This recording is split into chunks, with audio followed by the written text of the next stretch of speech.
Hi, my name is Teo. In this video, we will look at the question 13 and discuss the topic of micelle. Micelle is the aggregate which is formed from surfactant. Surfactant is the short form for surface active agents. Surfactants are compounds that can lower the surface tension, where it involves the interface between the two liquids, or between a gas and a liquid, or between a liquid and a solid. Have you ever thought of how to mix oil and water?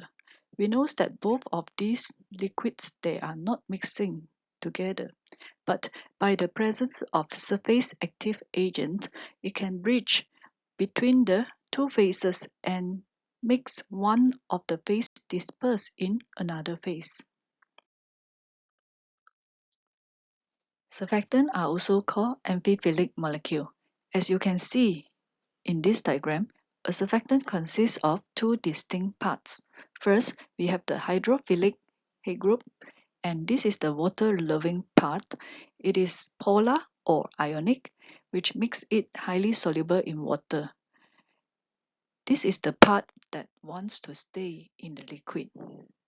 Attached to the head is the hydrophobic tail, and this is the water-bearing region, usually made of a long hydrocarbon chain.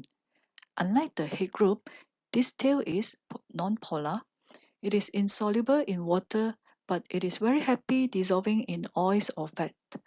This is the dual nature that exactly what allows surfactant to bridge the gap between water and oil. Because of this structure, when surfactants are in water, they naturally organize themselves into the structure like this one, which is called micelle.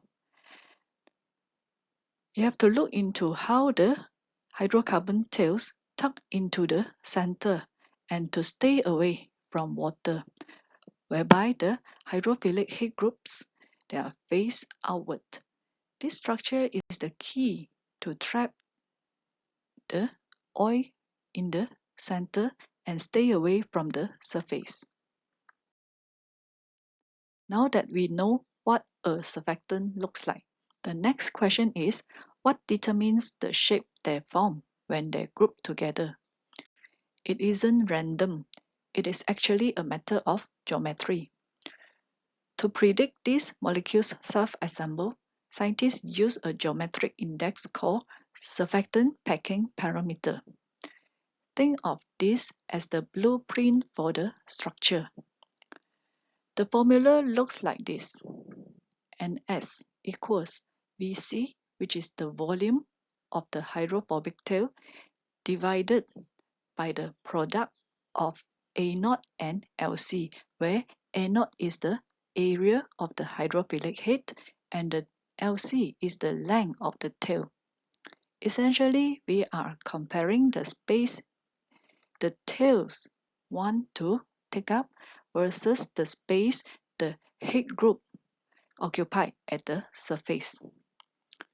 Depending on that ratio, we get different shape. If the value is 1/3 or less, the head is much bulkier than the tail. This cone shapes forces the molecules to curve tightly into a sphere, like the micelle we see here. This is common in many household detergents. As the tail gets relatively larger and the value moves between 1/3 and 1/2, the molecules can't curve as tightly. They begin to stretch out into long, rod-like cylindrical micelle. This often makes liquids feel thicker and more viscous. Finally, if the value is between 1/2 and 1, the head and the tail are more balanced in size, closer to a cylinder shape. These don't want to curve much at all. They stack side by side to form a bilayer. This is the flat sheet-like structure that makes up our own cell membrane. Now that we have our formula for packing parameter, let's put it to the test. If we have three different surfactant shapes, a cone, a wedge, and a cylinder, can we prove mathematically which structure they will form? Let's break it down. First, let's look at the shape A, the cone.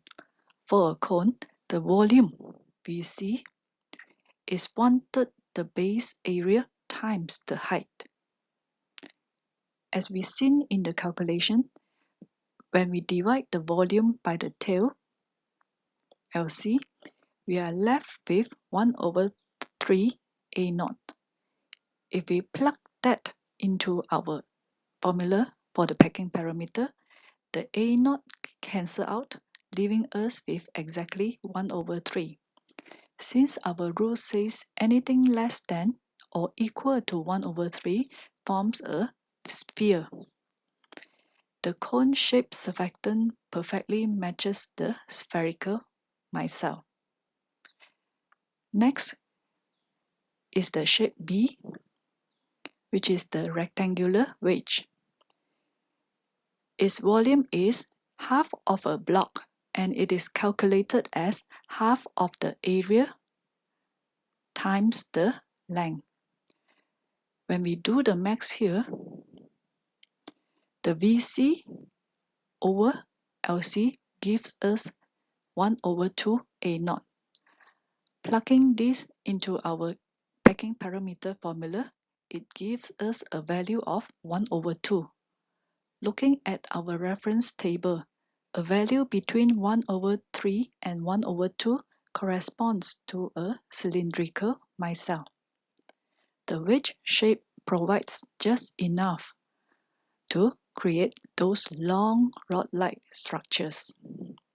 And finally, let's look at the shape C, the cylinder. Here, the volume is equal to the head area times the length.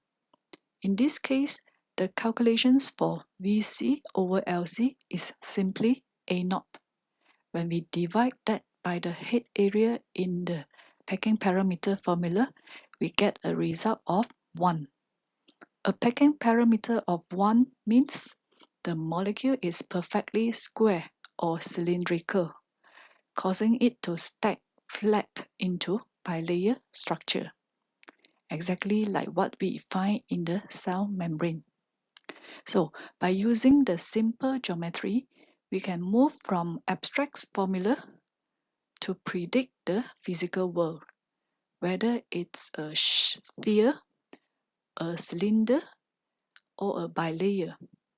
The max tells the story of how these molecules clean our world and build our body.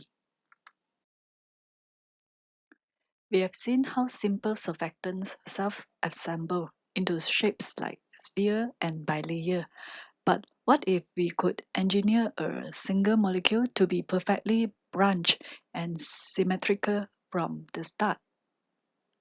To understand a dendrimer, we first need to look at the building block, the dendron. Think of a dendron as a branch-like fragment. It has one single focal point, which is its attachment point to the core, and from there it fans out into many branches, spreading outward. The name comes from the Greek word dendron, meaning tree, and you can certainly see why.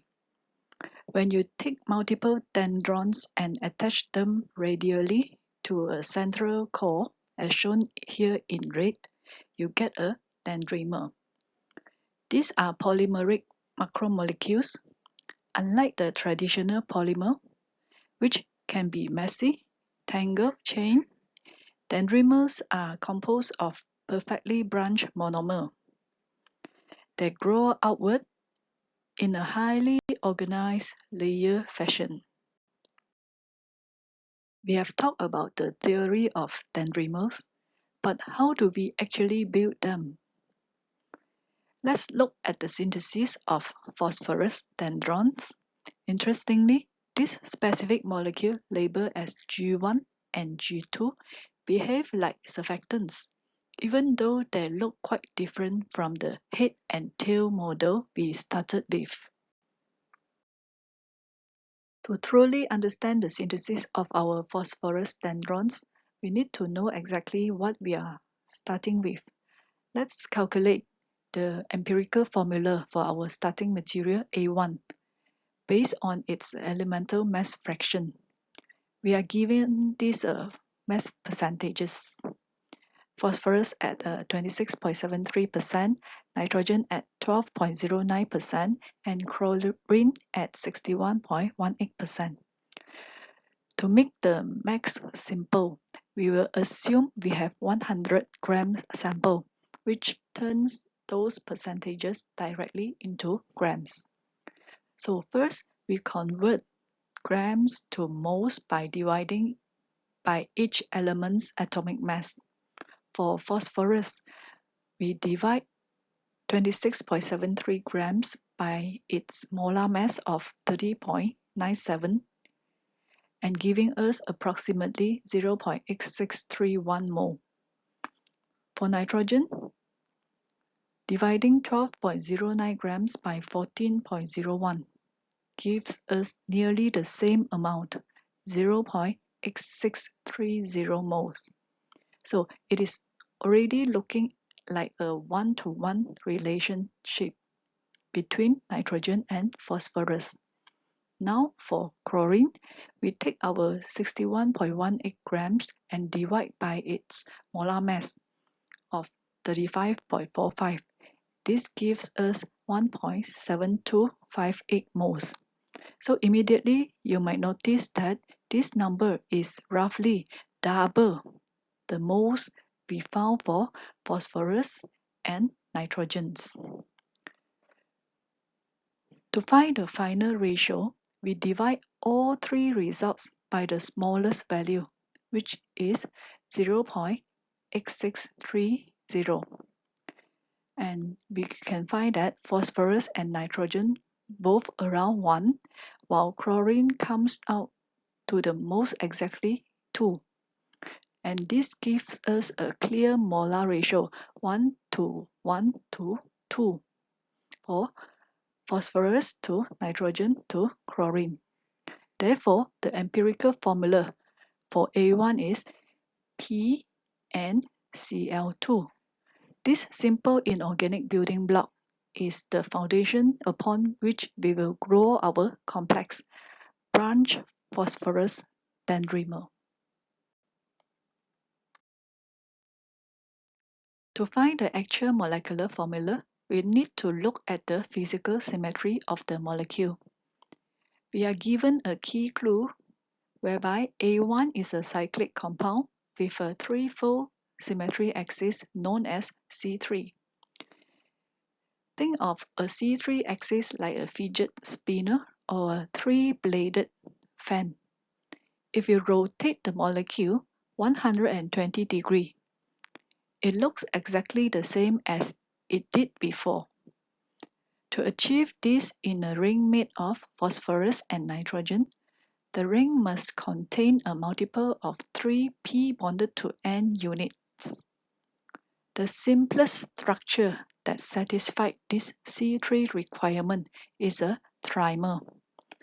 We take our empirical formula, which is a p bonded to n and with 2 chlorine atoms, and multiply it by 3. This gives us a resulting molecular formula of P3N3 and Cl6. If we look at the structural diagram, you can see the alternating phosphorus and nitrogen atoms forming a perfect 6-membered ring. This molecule is called hexachlorocyclotriphosphazine. Okay, So this rigid symmetrical ring is the anchor that allows us to build out the branching dendrimer that we have been discussing. It is a 6-chlorine atom and cyclotriphosphazen for the phosphorus nitrogen ring. By combining this elemental analysis with the geometric symmetry, we have successfully identified the foundations of our phosphorus dendrons, which is A1. Now, let's follow the actual chemical journey in the synthesis of phosphorus dendrons. We are going to identify the structures from the starting ring all the way to the second generation dendrimer. It starts with A1, hexachlorocyclotriphosphazen ring. When it reacts with 4-hydroxybenzaldehyde, we begin a substitution process where A2 is partially substituted phosphazine with 5 of the 6 chlorine atoms have been replaced by the aldehyde groups, leaving just 1 chlorine atom left. And next, we react A2 with a specific phenol containing amine group. This creates A3. And now the molecule is anchored, where we have one unique tail with R1 and R2 amine group together with the 5 aldehyde branches ready for the next layer of growth. And this is the focal point of our dendron. To grow the first generation, we react those 5 aldehyde groups here with the phosphorus reagent, and this gives the I1 an intermediate with 5 new phosphorus chlorine nodes. By treating I1 with amine X and acid, we reach G1, which is the first generation dendron. And you have to take note that those chlorine atoms are now replaced by polar protonated amine groups. And this first generation dendron is already large enough to act as a charge surfactant. But we don't have to stop here. By taking I1 and adding more aldehyde, we can get A4. To grow the second generation, we react those 10 aldehyde groups in the A4 with phosphorus reagent. This gives us I2, an intermediate with 10 new phosphorus chlorine nodes. By treating the I2 with amine X and acid, we reach G2, our second generation dendron. Look at the density of the surface group now. We have effectively doubled the number of charge heads compared to G1. This is the beauty of dendrimer synthesis. By repeating simple control steps, we can build massive, highly organized molecules with properties that simple surfactants just can't match. We have seen G1 and G2 are built, but the power of dendrimer chemistry is its exponential growth. If we keep repeating these reaction stages until we reach 10th generation or G10, how many cationic groups will we have? First, a quick rule for our count. In the final step of the synthesis, hydrochloric acid protonates the amino groups on the very outside of the molecule to form ammonium salt. The amino groups on the inside level are too densely packed for the acid to reach them, so they don't get protonated. This means our count only focuses on the focal point at the start and the expanding surface group at the end. Here is the max. Remember that our core started with 5 aldehyde branches.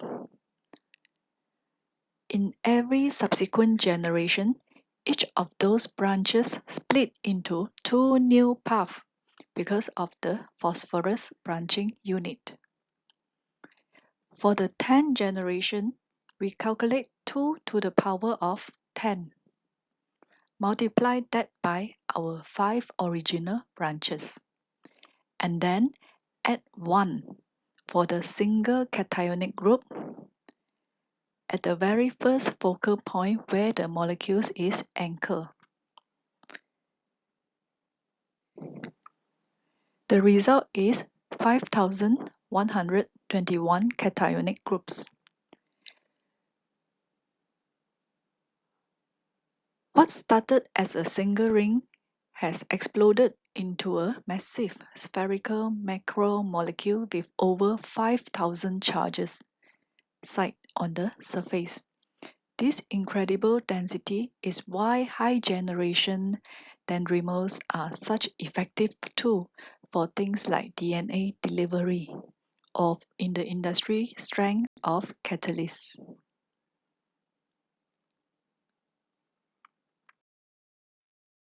We have seen the complex synthesis and the staggering max behind G10 dendrons.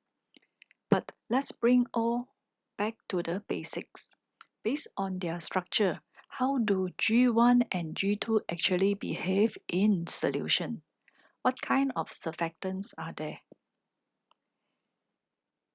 Even without doing the calculations of packing parameter that we used earlier, we can determine their shape through simple observation. Notice how these molecules branch out from a single point. As the generation increases, the surface of the molecule grows much faster than its length. This naturally creates a cone shape. Because these dendrons have a very wide head area with all those cationic surface groups and a narrow tail at the focal point, they resemble the cone-shaped surfactant we discussed at the very beginning. And as we proved with our max earlier, cone-shaped molecules most likely assemble into spherical micelle. The wide branches face the water, while the narrow focal points cluster together in the center. We have seen the complex growth of this dendron, but the final step, adding hydrochloric acid, is actually what brings the molecule to life. Let's look at why this step is so critical. The main purpose of adding hydrochloric acid is to protonate the terminal amino groups. As you can see in this diagram, the acid turns an uncharged surface into a positively charged one. This does two things. It creates a hydration shell that makes the dendron water-soluble, and it also creates a charged state that allows the molecules to interact with the biological system like the cell membrane. And now how the generation of a dendrimer changes its physical shape in water. Here we have copolymer ranging from generation 1 to generation 3, even though they have the same polystyrene tail. Their heads get significantly larger with each generation, from gene 1 to gene 3. For gene 3, the branching is so extensive that it has the largest hydrophilic surface area. In the packing parameter formula, this means the denominator A0 is very large for Gen 3, resulting in the smallest packing parameter. As we learned at the very beginning of this series, a small packing parameter value creates a sharp curve, forcing the Gen 3 to assemble into a classic spherical micelle. However, Gen 1 and Gen 2 they have a smaller, less branched heads with a smaller surface area A0, and the packing parameter therefore increases. Gen 2 with a moderate surface area stretch out into cylindrical structure, and Gen 1 with the smallest head of all has the highest packing parameter value, leading to it stack into flat sheet-like bilayers. We have seen how individual surfactants pack together based on their shape. Now, let's talk about the energy and the mass that drives this process. Micelle formation isn't just a physical change. It's a thermodynamic equilibrium between two states, the individual monomers and the aggregate micelle. Think of it is in the balance. On one side, we have n number of free-floating surfactant monomers, M. On the other, they have come together to form a single micelle, M subscript N. The N is what we call the aggregation number, basically the head count of monomer per micelle. To describe this balance, we use equilibrium constant Kn. It is the ratio of the micelle concentration to the monomer concentration raised to the power of n. Thermodynamically, this constant is linked to Gibbs free energy of micellization, delta G. In simple terms, if the energy of micelle state is lower than the free state, the equilibrium shifts to form more micelle.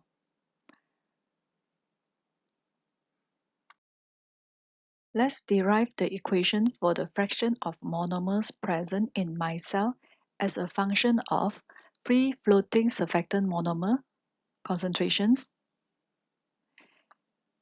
the aggregation number, and the equilibrium constant Kn.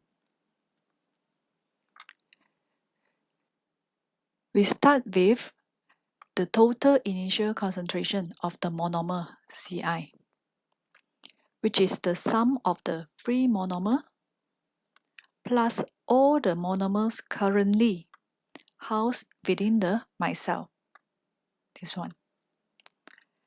The fraction, which we will call phi, is the concentration of the monomer in micelles and multiply the concentrations of micelle divided by the total concentrations of the monomer, Ci. Using our equilibrium constant from the previous slide, as shown here, we can replace the concentration of the micelle with Kn multiply concentrations of the free monomer to the power of n. And you have to take note that the denominator also expand to include this term. Okay, from this part here.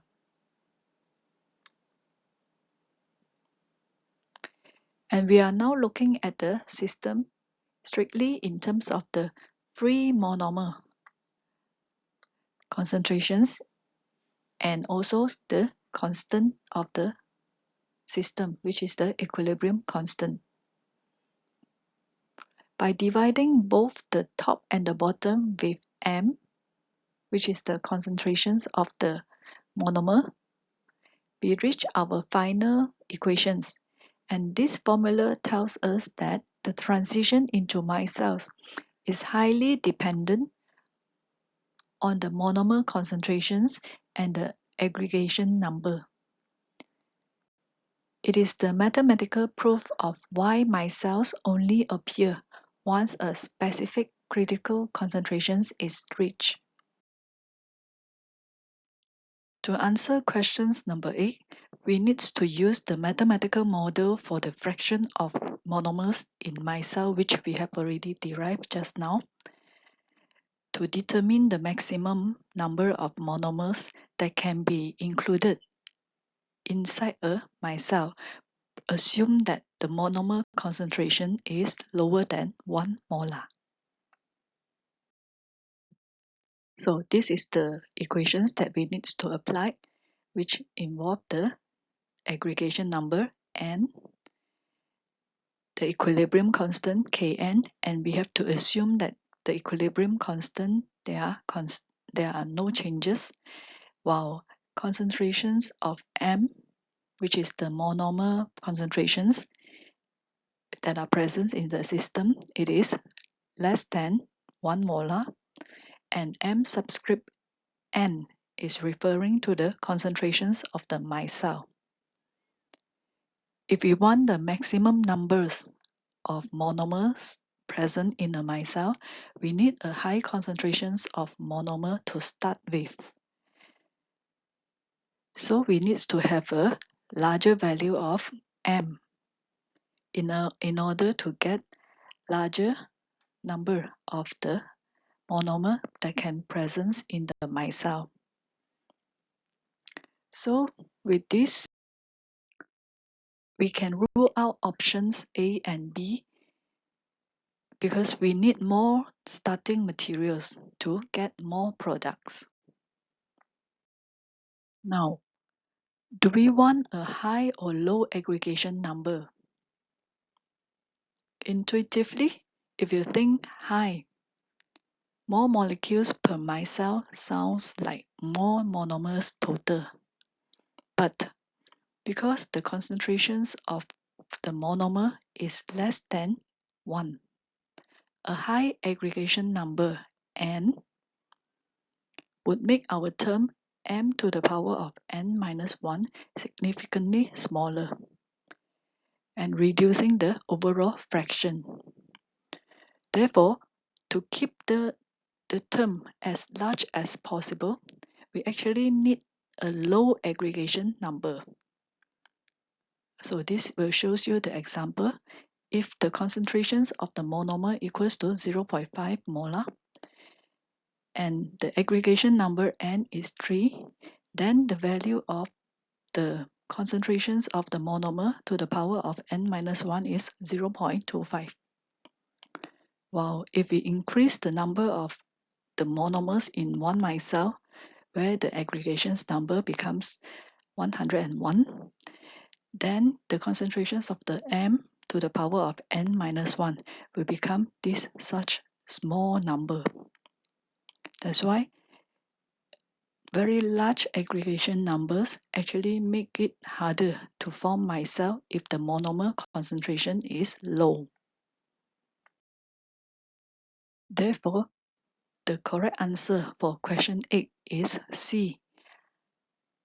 High concentration of monomers with a low aggregation number. This combination ensures that the equilibrium stays shifted toward the micellar state under these specific concentration limits. We have looked at the maths behind how monomers and micelles balance each other out, but in real laboratory setting, there is a specific threshold where everything changes. We call this the critical micelle concentration, or CMC. Think of the CMC as the tipping point. Before this concentration, the surfactant molecules mostly float around individually as monomers. However, once you reach this critical point, the monomers inside the micelles start to account for the largest fraction of the total surfactant in the system. That's why it is called critical. Above the CMC, adding more surfactant doesn't significantly increase the concentrations of free monomers. Instead, almost every new molecule added will go straight into the formations of these new micelles, or making the existing micelles become larger. Question 9. Describe CMC as a function of aggregation number.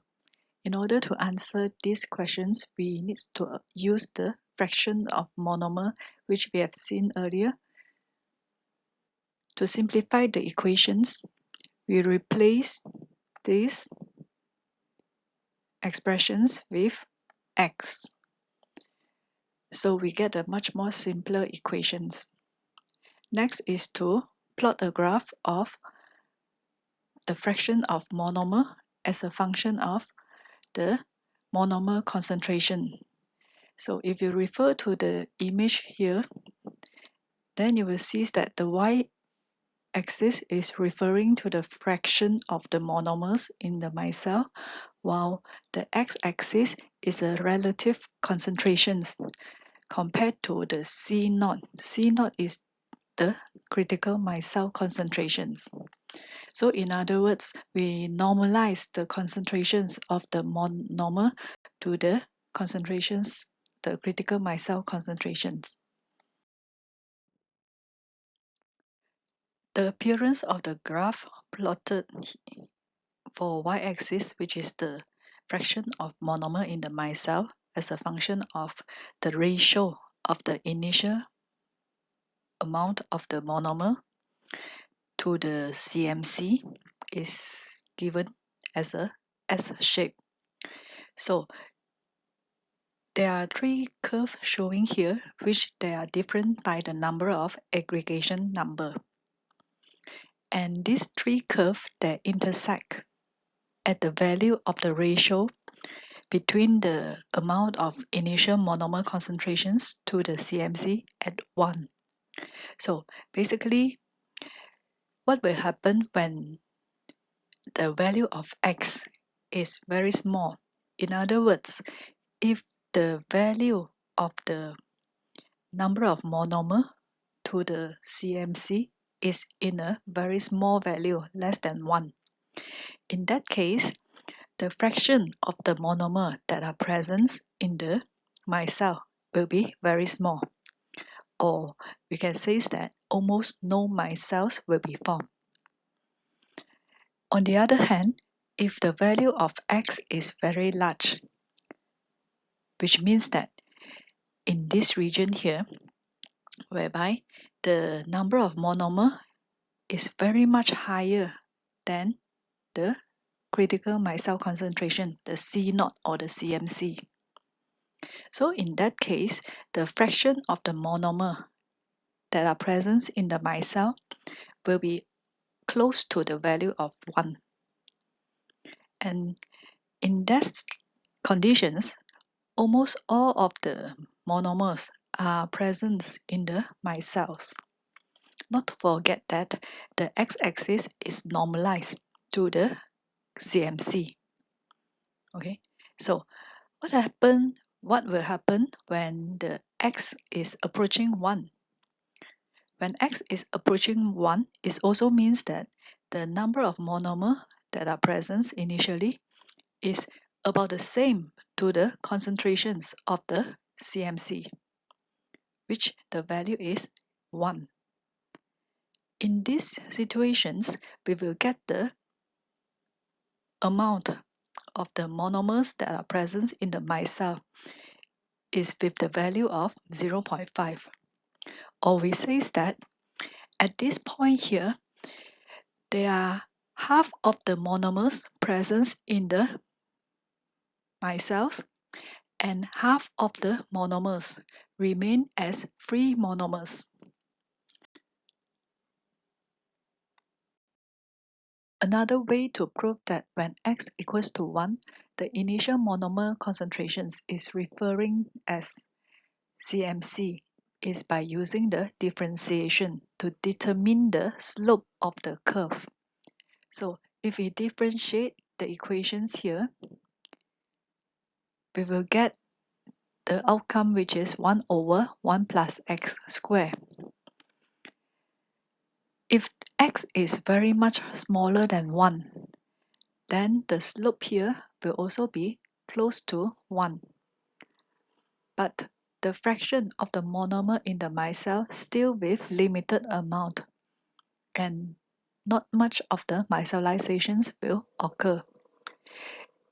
When x is very much larger than 1, then the slope will be 0 or close to 0, which tells us that there is no change in the slope at this region here. But if x equals to 1, we will see that the differentiations is equals to 1 over 4, and it has the steepest change when x equals to 1. In the formation of micelle, because it is a process of cooperative, so it will occur in a drastic manner if one of the micelle has been formed. So the inflection point, for the curve, it will tells us that it has some rapid change in the fraction of the monomer that is present in the micelle.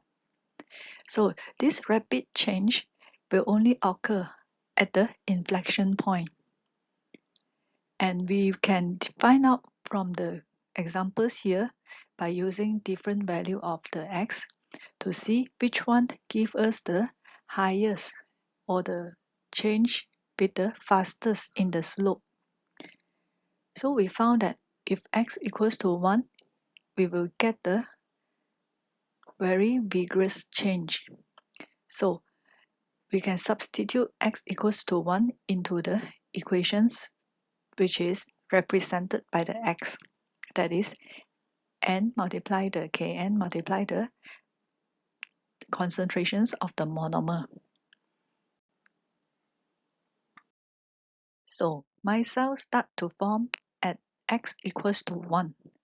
At that conditions, the concentrations of the initial monomer that are present in the system is equals to critical micelle concentrations.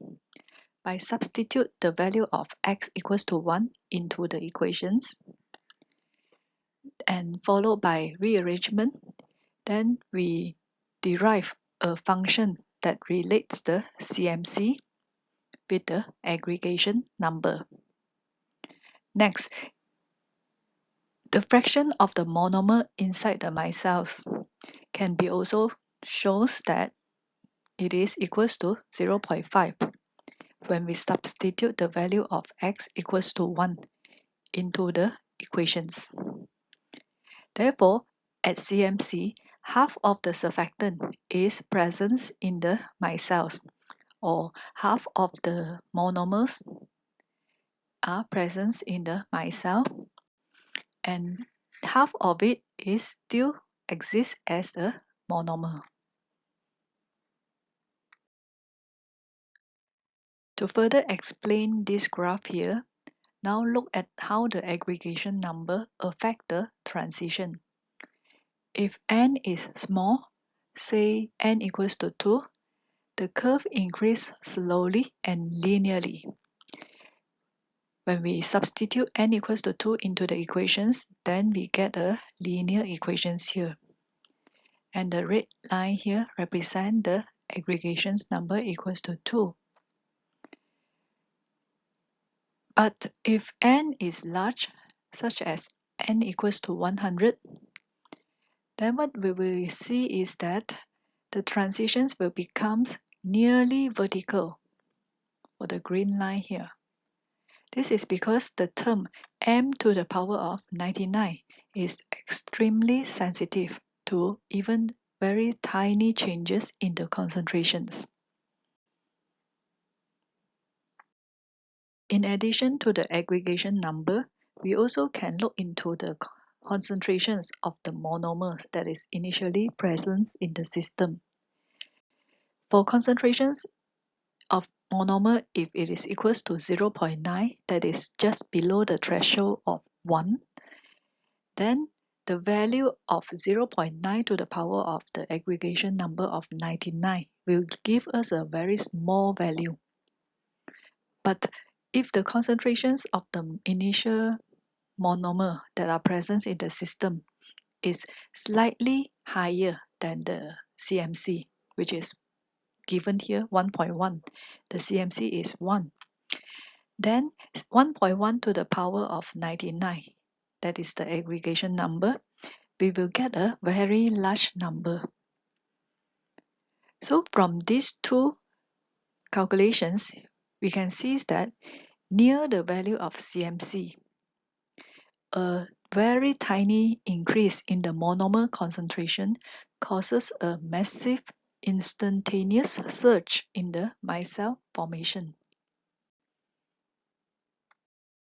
Assuming that the Gibbs energy of micelle formation, delta G, and the aggregation number remain constant, compare T1 and T2 as shown in this graph, whereby the black square represents T1 and the red circle represent T2. So from this slide here, we can see that the effect of the temperature on the surfactant. We can find the answer by measuring the conductivity. Therefore, we have the y-axis is written in conductivity. And this graph shows how the conductivity changes as we add surfactant. As the surfactant concentrations increase at different temperature T1 and T2. Notice that each line has a distinct break or change in the slope. Before this point, before the break point, the conductivity rises sharply. It increases drastically because we are adding free ions. However, once micelles begin to form, the slope reduces. This is because larger aggregates move slowly and trap some charges. So it leads to a lower specific conductivity. And the concentration where the slope changes is our CMC. If we look closely, the break in the red line, representing by the T2, it happens at a higher concentration than the break in the black line. This means the CMC at T2 is higher than at T1. But which temperature is actually hotter? Then we need to look into the thermodynamics. By rearranging the equations here, we see the relationship between Gibbs free energy and CMC. Assuming the aggregation number and the Gibbs energy remain constant, at higher temperature will actually lead to a higher CMC. This is because higher thermal energy keeps the molecule moving faster and making it harder for them to settle down and aggregate into micelle. So since the red line reached its CMC later, we conclude that T2 is greater than T1. Increasing the heat essentially pushes the micelle formation point further back, requiring more surfactant before those aggregates can finally form. So the answer is T2 greater than T1. And now we come to the end of the sessions for questions 13. Thank you.